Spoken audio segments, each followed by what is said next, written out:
A lot of people assume that if they want to help people, start a community program, or tackle a social problem, that they need to create a nonprofit to do it.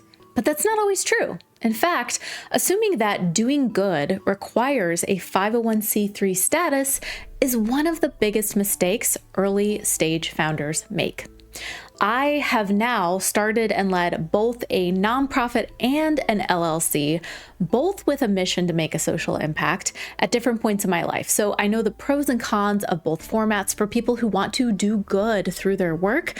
And I know that choosing the wrong structure for your social impact idea can mean more friction trying to raise money and having a harder time accessing the opportunities you need. Now, in some cases, a nonprofit is the right structure. In other cases, an LLC or a traditional business structure might actually help you move faster or stay more sustainable. So in this video, I'm going to talk you through how to evaluate which structure might work best for your ideas. We'll cover what a nonprofit is best suited for, where an LLC might make more sense, and what specific questions you need to ask yourself before you choose. Now, before we break this down, I have a free nonprofit startup checklist to help you understand some of the steps involved in that structure. So if that's of interest to you, just comment the word checklist below this video and I'll send you the link to access it. I want to start by clarifying the biggest fundamental difference between a nonprofit and an LLC, and I'll keep this very simple. A nonprofit is built around a public or charitable purpose. An LLC is built around operating a business. Either one can create positive impact for your community or for the world, but their structures are designed for different kinds of funding, decision-making, and accountability and ownership. Let's talk about that last item specifically, ownership, because that is the biggest distinction between these two structures.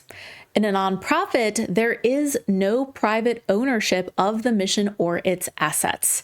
This is arguably one of the biggest misconceptions I hear from aspiring nonprofit founders, a belief that if they start a nonprofit, that they own the nonprofit.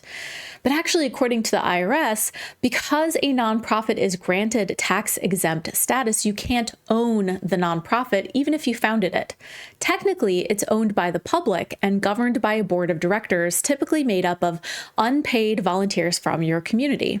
And one day, if the nonprofit ever closes its doors, its assets must be given to another nonprofit so it can continue creating public benefit. They can't be distributed to its founders or board. In an LLC or other private business structure, there is private ownership. You don't have or report to a board of directors. So from an ownership perspective, you might have more flexibility and control, and any profit the LLC makes can be paid out to the owners. But I just want to reiterate, both structures can have social good missions and both structures can have paid staff. As a founder, there are still ways to work full-time as a paid CEO of either type of organization. At the end of the day, what makes any type of organization impactful to the world is its people and its purpose, not its legal structure. I know many nonprofits and businesses who make a huge impact on the world. Nonprofit and LLC are just different tools. They're not moral categories. Let's talk a little bit more about how to decide whether a nonprofit or an LLC is the right fit for your specific vision. So when does a nonprofit actually make sense? A nonprofit structure might be the right fit when you are providing charitable, educational, religious, scientific, artistic, or community benefit work. All that's according to the IRS. Specifically, a nonprofit makes sense when the services that you're going to offer to your community are unlikely to generate enough revenue directly from customers to sustain itself. So you'll need to be able to receive donations, foundation grants, or tax-deductible contributions from individuals in order to cover those costs. Now, quick point of clarification, nonprofits can and often do earn income by charging a fee for services, but there isn't always a strong, reliable revenue model depending on your mission. Second, you want the mission to belong to the community, not an individual owner. You are completely comfortable with being accountable to a board of directors, the public, and the IRS restrictions on how the organization can spend its funding. Let's put it another way. If your idea is to provide a service that benefits the community, but that also is unlikely to have enough people who can afford to pay to cover your operating costs, nonprofit is likely the right structure. For example, providing free tutoring or tutoring or support to low-income students, running a community food pantry, supporting domestic violence survivors, or creating community arts programs. But even if a nonprofit isn't the right fit, I can't emphasize this part enough. You still need business and leadership skills. You still need to understand budgeting, fundraising, strategy, managing other people, and communication. A nonprofit is a tax status, but it still takes effective systems and programs and operations to be successful. Quick reminder, if you are leaning towards this route and you want a step-by-step guide, comment the word checklist below and I'll send you the link to download my free nonprofit startup checklist. Now let's flip it. When does an LLC make more sense for your social impact idea? An LLC might be a better fit when you will have the type of customers who will have the ability to pay for your products or services, even if your underlying mission is still social good. It might also be the right fit if you want to maintain ownership and direct control over the vision and operations without needing a board of directors. It might be a good fit if you want the ability to pay yourself from the profits without navigating like nonprofit compensation rules or waiting for a board of directors to approve paying you. Or maybe you want to be able to seek private investors at some point or to build a scalable business that you could sell in the future.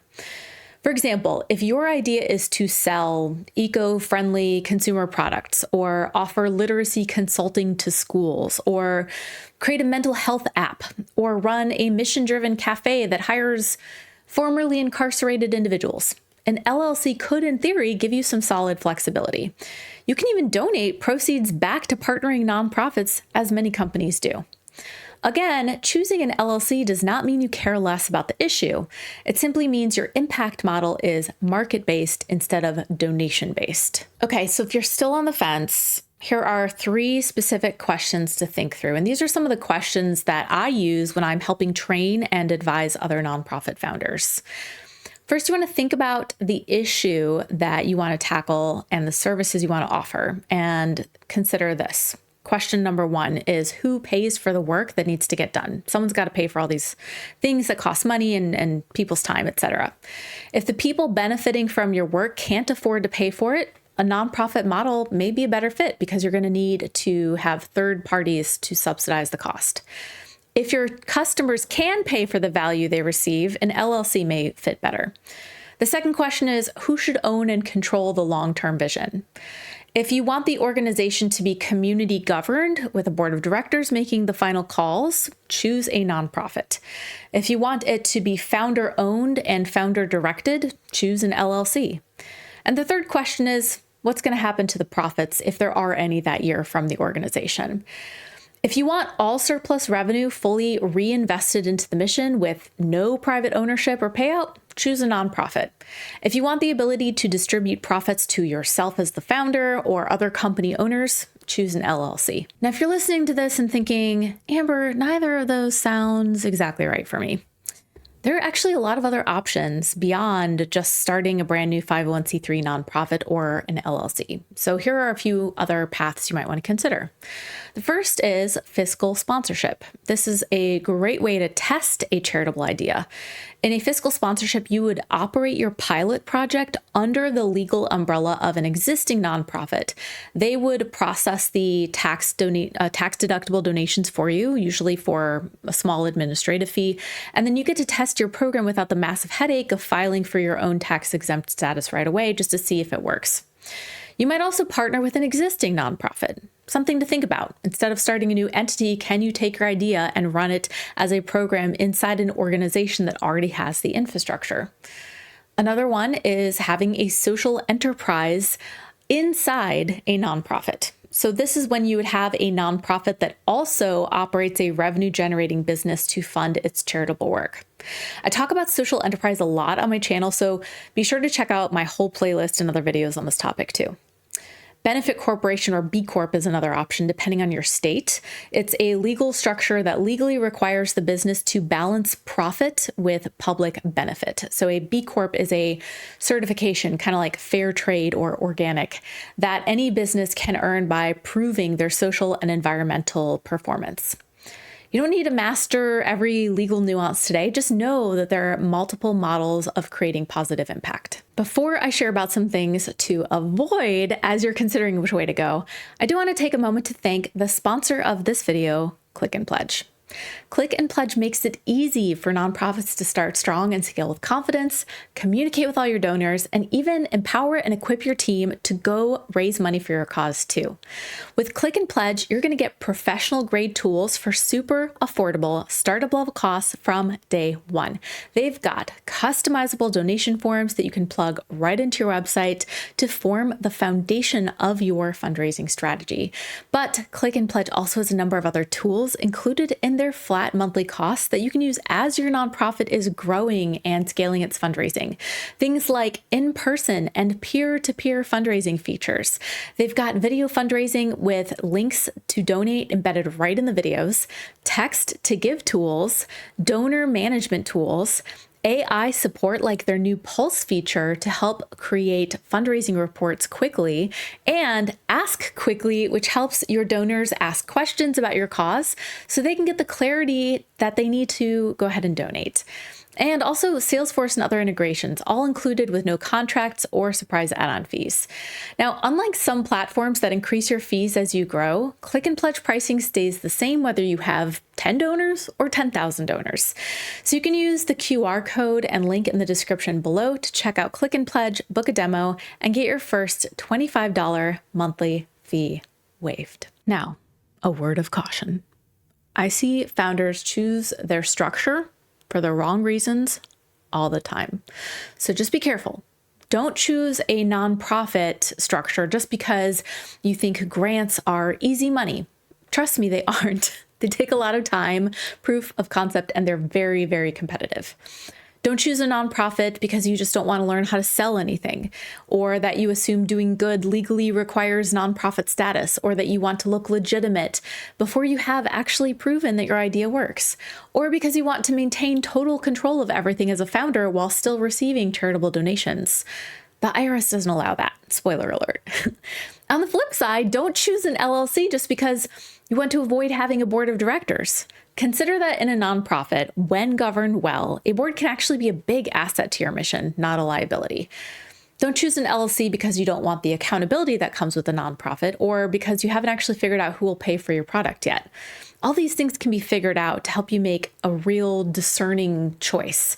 If any of those words of caution resonated a little too closely, take a step back and pause and think about it and reevaluate. Before you file any paperwork, before you pay any state fees, do this.